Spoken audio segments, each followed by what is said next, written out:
कि हम लोग कितने विश्वास में हैं। आज भी हम लोग की विश्वास की परीक्षा होती है। ठीक है, तो विश्वास की परीक्षा कैसे हुई? ईसाक प्रभु ने कैसे दिया था? उसको विश्वास के द्वारा दिया था। अभी विश्वास के द्वारा प्रभु ने ईसाक दिया था, तो ईसाक के साथ उसका बहुत अच्छा बॉन्डिंग हुआ। ईसाक को बहुत प्रेम करता था। कौन? अब्राहम। मेरा इकलौता पुत्र है, मेरा वारिस है, बहुत प्रेम करता था। तो प्रभु ने अभी चेक किया कि ये किसको ज्यादा प्रेम करता है, इसहाक को प्रेम करता है या मुझे, गिफ्ट को प्रेम करता है कि गिवर को प्रेम करता है। ठीक है, जो जिसने दान दिया उसको प्रेम करता है या दान को प्रेम करता है, किसको प्रेम करता है। ठीक है, तो इसके लिए प्रभु ने उसको टेस्ट किया कि क्या टेस्ट किया? अपने इकलौते पुत्र को बलि चढ़ा दे। और प्रभु ने यह भी वाचा बांधा था उसके साथ। क्या बांधा था? कि इस यही बीज है, इसी एक इकलौते तेरे बच्चे के साथ, इसहाक के द्वारा ही मैं पूरे के पूरे तेरे वंश को लाऊंगा। प्रभु ने बोला था। अब्राहम के दिमाग में क्या चल रहा था? प्रभु ने तो बोला है कि इसहाक को बलि देना, तो मुझे इसहाक को तो मारना पड़ेगा। लेकिन वो ये भी विश्वास करता था कि इसहाक वापस आएगा उसके। अभी वो मरने के बाद प्रभु उसको जिंदा कर देगा फिर से, ऐसा करेगा, उसको मालूम नहीं था। लेकिन उसको ये मालूम था कि प्रभु ने वाचा बांधा है कि इसहाक के द्वारा मेरी पीढ़ियां होंगी, आएंगी। ठीक है, इसके लिए वो क्या बोलता है कि ठीक है, मैं इसको मारने के लिए भी तैयार हूं। इसके लिए वो लेके जाते हैं, खंजर लेके जाता है, ऐसा ही नहीं, खंजर निकालता भी है। ठीक है, वो जो चाकू था निकालता है मारने के लिए उसको, और मारने वाला ही होता है, तब प्रभु उसको रोक देता। अगर वो मार देता था ना, फिर भी प्रभु उसको पुनरुत्थान करता था उसको। और फिगरेटिवली एक्चुअली अब्राहम का जब तक संबंध है, अब्राहम के लिए इसहाक मर चुका था, बराबर ना? सिर्फ एक, मेरे ख्याल से 1 इंच 2 इंच का फर्क होगा था। अगर और नीचे जाता था चाकू, तो इसहाक मर जाता था। लेकिन प्रभु ने अब्राहम को रोक दिया। तो दृष्टांत के हिसाब से वहां पे पुनरुत्थान हो गया। इसहाक इकलौता पुत्र मर के जिंदा हो गया। जैसा यीशु मसीह परमेश्वर का इकलौता पुत्र है, वह मर के जिंदा हो गया। अब्राहम को इसहाक मारने नहीं दिया उसने, प्रभु ने। लेकिन प्रभु ने अपने इसहाक को मरवा डाला हमारे लिए। रोका नहीं उसने। रोका क्या? नहीं रोका। उसने सच में यीशु मसीह को हमारे लिए मार दिया। तो ये दिखा रहा था अब्राहम और इसहाक के बारे में, जब ये प्रभु लिख रहे हैं उत्पत्ति में, ये बताने के लिए कि आने वाले समय में यीशु मसीह जो परमेश्वर का इकलौता पुत्र है, वो हमारे लिए मारा जाएगा और फिर उसका पुनरुत्थान होगा। ठीक है, ओके, आगे जाएंगे। 20।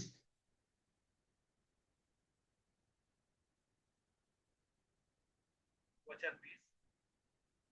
विश्वासी से इसहाक इसहाक ने याकूब और ईसाव को आने वाली बातों के विषय में आशीष दी। हाँ, अभी देखो, सब लोग ने पढ़ा है ना उत्पत्ति, सब लोग ने पढ़ा है। मैं ऐसा मानता हूं कि उत्पत्ति सब लोग पढ़ चुके हैं। अभी उत्पत्ति में याकूब जो है जाता है ईसाक का आशीष लेने के लिए। क्या बन के? ईसौ बन के वह याकूब, मैं तेरा पहला पुत्र बन के वो जाता है, बराबर। और उसका बाप जो है वह भ्रमित हो जाता है, डिसीव हो जाता है, बराबर, भ्रम में आ जाता है, धोखा खा लेता है। लेकिन वो धोखे में जब वो आशीष देता है, तो उसको पता है कि ये आशीष पूरी होगी। तो ये परमेश्वर की इच्छा थी कि याकूब को आशीष मिले। समझ रहे हैं आप? इसके लिए विश्वास के दौरान देखो, ईसाक को डाउट तो था कि ये मेरा बेटा तो लगता नहीं है, क्योंकि आवाज तो याकूब का है, हाथ लगा तो ईसाक का दिखता है, सूंघता हूं तो वो भी ईसाक का स्मेल आ रहा है, उसके ही कपड़े हैं। लेकिन उसकी आंखें धुंधला गई थी, मतलब उसको पूरी तरह से दिखाई नहीं देता था। ठीक है, तो वो सोचता है ठीक है, जब वो लेकिन आशीष दे रहा है तो उसको दिल में मालूम है कि जो मैं आशीष दे रहा हूँ वो पूरी होगी, क्योंकि पवित्र आत्मा के अगुवाई में वो कर रहा था। इसके लिए यहाँ पे लिखा है बाय फेथ, विश्वास के द्वारा इसहाक ने याकूब को और ईसाव को भी आने वाली चीजों के बारे में बताया। ईसा भी बाद में आता है, तो ईसाव को पूरा का पूरा, ईसा को पूरा वो आशीष नहीं देता है जो याकूब को देता है। इनफैक्ट वो ईसा को बोलता है मैं तेरे को वो आशीष नहीं दे सकता हूँ, क्योंकि तेरी आशीष जो है मैंने याकूब को दे दी है। ठीक है, अभी यहाँ पे भी देखेंगे ना, देखो अब्राहम जो है वह विश्वास वाला आदमी है, और उससे इसहाक पैदा हो गया विश्वास के द्वारा। अभी इसहाक के सामने दो लोग हैं, एक याकूब है और एक ईसाव है। तो ईसाव जो है वह शारीरिक काम के बारे में बताता है, क्योंकि देखो ईसाव को क्या था, हंटिंग करता था, बराबर। हंटिंग मतलब शिकारी था, वो शिकार करता था, खाने पीने का बहुत शौकीन था, बराबर। वो सिर्फ उसको स्टू के लिए, मतलब वो दाल का कुछ शोरबा बनाया था, वो उसको चाहिए, उसके लिए अपना बर्थ राइट दे दिया उसने। एक्चुअली देखा जाए तो उसने खुद ने ही अपना बर्थ राइट को बेच दिया था, बराबर। बर्थ राइट मीन्स जन्म का अधिकार। अभी जन्म का अधिकार उसने अगर छोटे बड़े बेटे ने बेच दिया छोटे बेटे को, तो बड़ा बेटा कौन बन गया? छोटा बेटा बड़ा बेटा बन गया, क्योंकि बड़े बेटे ने क्या किया, अपना बर्थ राइट दे दिया था। तो ईसाओ को एक्चुअली हक नहीं है मांगने के लिए बर्थ राइट, समझ रहे हैं ना आप। उसने खाने के लिए क्या किया, याकूब को अपना बर्थ राइट बेच दिया था। तो इसके लिए जब उसको आशीष मिलता है, देखो याकूब कौन है, याकूब जो है भले ही शरीर के हिसाब से बहुत ही कपटी आदमी बोल सकते हैं, क्राफ्टी आदमी बोल सकते हैं, बराबर। क्राफ्टी मतलब चतुर, बोलते हैं ना, शाणा आदमी, शाणा बोलते हैं, शाणा आदमी बोल सकते हैं। लेकिन उसको परमेश्वर की बातों में बहुत ज्यादा इंटरेस्ट था, वो अभिषेक था। ठीक है, तो यहाँ पे ईसा जो है एक शारीरिक मनुष्य बता रहे हैं, और याकूब जो है वो एक आत्मा को प्रेम करने वाला आत्मिक मनुष्य बता रहे हैं। क्योंकि आगे देखेंगे जब प्रभु से डील करता है तो याकूब बदली हो जाता है, याकूब प्रार्थना करता है, याकूब परमेश्वर के साथ लड़ाई करता है। अपने पढ़ा है कि याकूब पूरा रात एक मनुष्य से, एंजल ऑफ द लॉर्ड से, स्वर्गदूत से लड़ता है पूरी रात। वो क्या है एक्चुअली, इट वाज, वह एक प्रेयर इंटरसेशन था, और वो लड़ाई करता है परमेश्वर के साथ।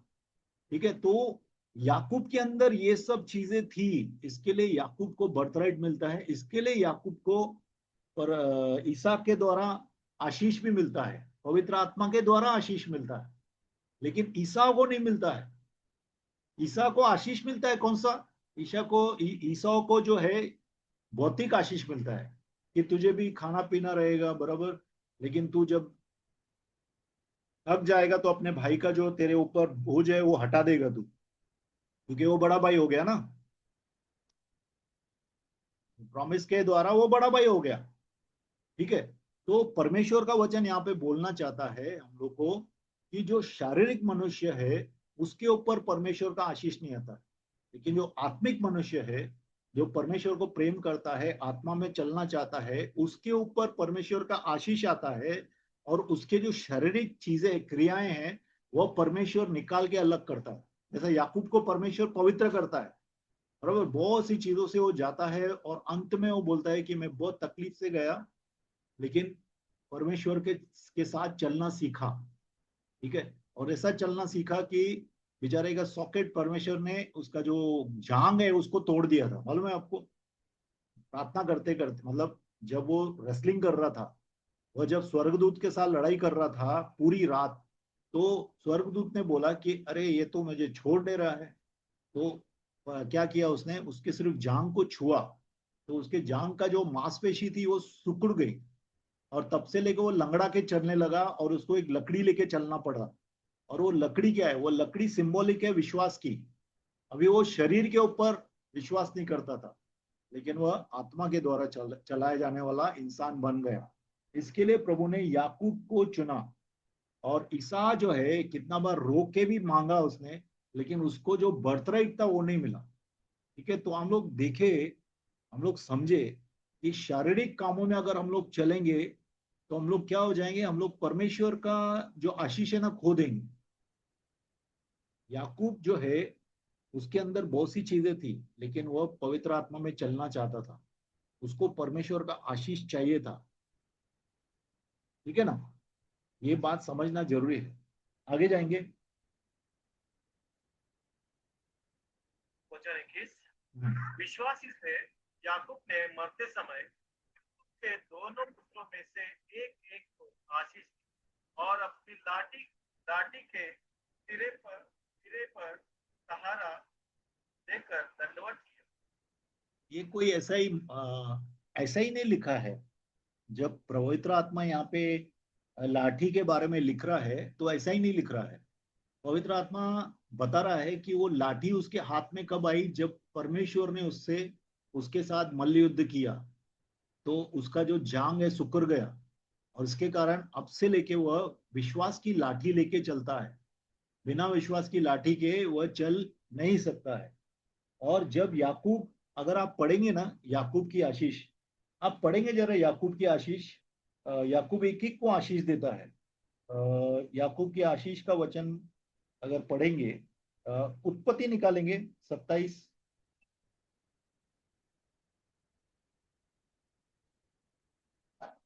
नहीं सॉरी 48, उत्पत्ति 48, 48।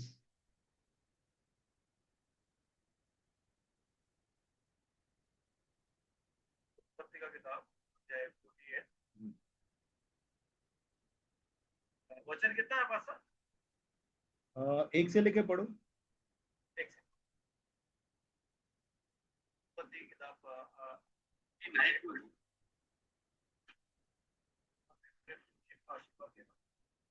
भविष्यवाणी हाँ 49। हाँ, ओके।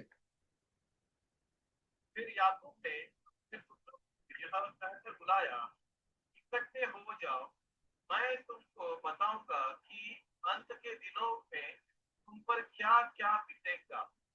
हे याकूब के पुत्रों, इकट्ठे होकर सुनो, अपने पिता इस्राएल की ओर कान लगाओ। हे अभी रूबेन, एक चीज यहाँ पे ध्यान देने की है। ईसा को क्या था, ईसा हमेशा शरीर में चलने वाला इंसान था एक किस्म से। लेकिन याकूब परमेश्वर की बातों को समझने वाला और परमेश्वर से चलने वाला इंसान बनना चाहता था शुरुआत में। लेकिन इस पूरी की पूरी यात्रा में जब वह अभी परमेश्वर के पास जाना चाहता है, उसका समय आ गया था कि वह अपने शरीर को छोड़ देने वाला था, तब याकूब जो है परमेश्वर की आत्मा के द्वारा हर एक गोत्र को आशीष देता है, उनके स्वभाव के अनुसार। आप देखो, पढ़ेंगे तो आप लोगों को समझ में आएगा। तीन से पढ़ो। हाँ, 3 से। हाँ, हे रूबेन, मेरा जेठा, मेरा बल और मेरे पौरुष का पहला फल है। प्रतिष्ठा प्रतिष्ठा का उत्तम भाग और शक्ति का भी उत्तम भाग हुई है। पढ़ो पढ़ो। आगे, तू जो जल के समान उबलने वाला है, इसलिए दूसरों से श्रेष्ठ न ठहरेगा, क्योंकि तू अपने पिता की खाट पर चढ़ा, तब तूने उसको अशुद्ध किया, वह मेरे बिछोने पर चढ़ा गया। शिमोन देखो, शिमोन और अभी लेवी, यहाँ पे रूबिन का बात करते हैं।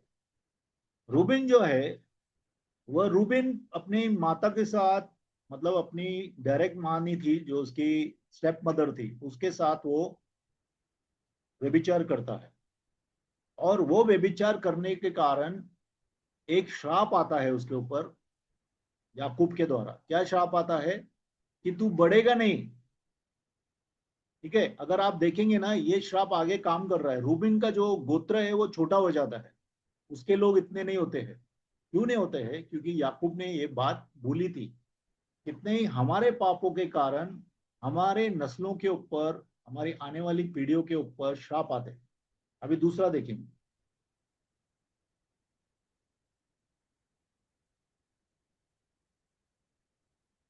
आगे। शिमोन और लेवी तो भाई भाई है, हाँ उनके तलवारें उपद्रव के हथियार है। हे मेरे जीव, उनके मर्म में न पड़। हे मेरी महिमा इस सभा में मत मिल, क्योंकि उन्होंने कोप से मनुष्य को घात किया और अपनी इच्छा पर चलकर बैलों को पंगु पंगु बनाया। आगे। हाँ। धिक्कार धिक्कार उनके कोप को जो प्रचंड था और उनके रोष को जो निर्दय था। मैं उन्हें याकूब याकूब में अलग अलग और इस्राएल में तितर बितर कर दूंगा। हाँ, अभी देखिए, ध्यान दीजिए, मैं थोड़ा डिलीवरेंस के बारे में बता रहा हूँ इसमें। डिलीवरेंस मतलब छुटकारे के बारे में बता रहा हूँ। अभी यहाँ पे लेवी और शिमोन, ये लोग क्या करते हैं, पूरे के पूरे जो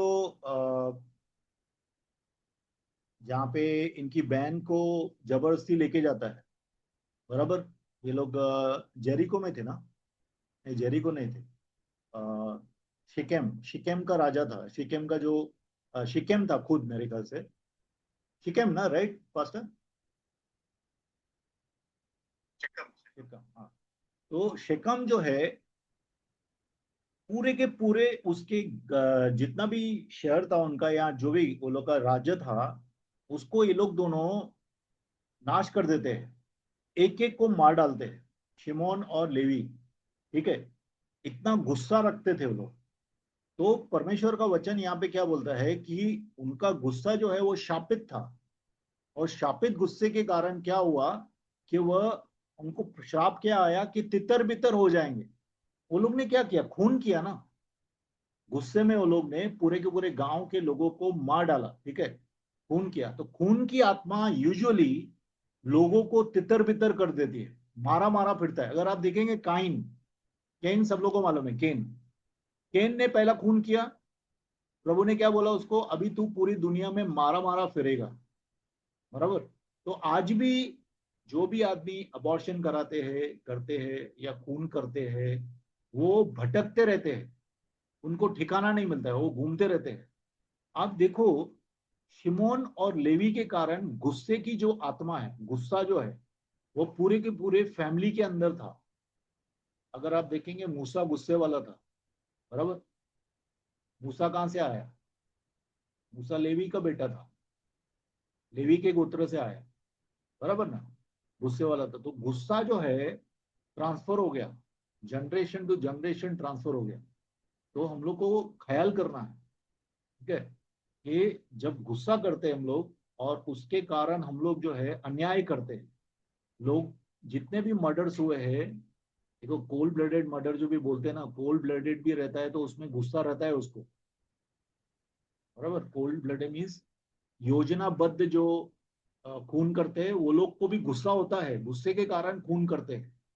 ठीक है, तो गुस्सा जो है वो खून को अंजाम देता है। हमेशा याद रखना, आप जब गुस्सा करते हैं, आप लोगों का खून कर रहे हैं। वचन में क्लियरली मत्ती 6 में ये भी लिखा है, परमेश्वर ने, यीशु मसीह ने खुद ये बोला है। ठीक है, तो ये लोग का, सिमोन और लेवी ने जब ये किया, तो उनके ऊपर उसी किस्म का श्राप भी आया। ठीक है, वैसे आगे अगर देखेंगे आप, एक दो और पढ़ लीजिए तो अपन देख लेंगे, फिर आगे जाएंगे। वचन 8। हे यहूदा, तेरे के भाई तेरा धन्यवाद करेंगे। तेरा हाथ तेरे शत्रुओं की गजब पर पड़ेगा। तेरे पिता के पुत्र तुझे दंडवत करेंगे। यहूदा सिंह का बच्चा है। हे मेरे पुत्र, अहेर करके गुफा में गया है। वह सिंह, वहां सिंह अर्थात सिंहनी के समान दबकर बैठा गया। फिर कौन उसको छेड़ेगा? हाँ, जेकब के ऊपर, जेकब नहीं है, यहूदा ना, यहूदा, यहूदा के ऊपर आशीष का वचन आता है।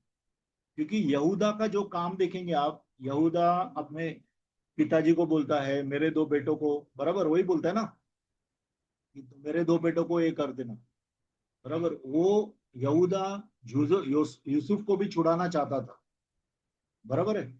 तो जैसा आप दिल रखेंगे, वैसा आपके ऊपर आशीष आता है।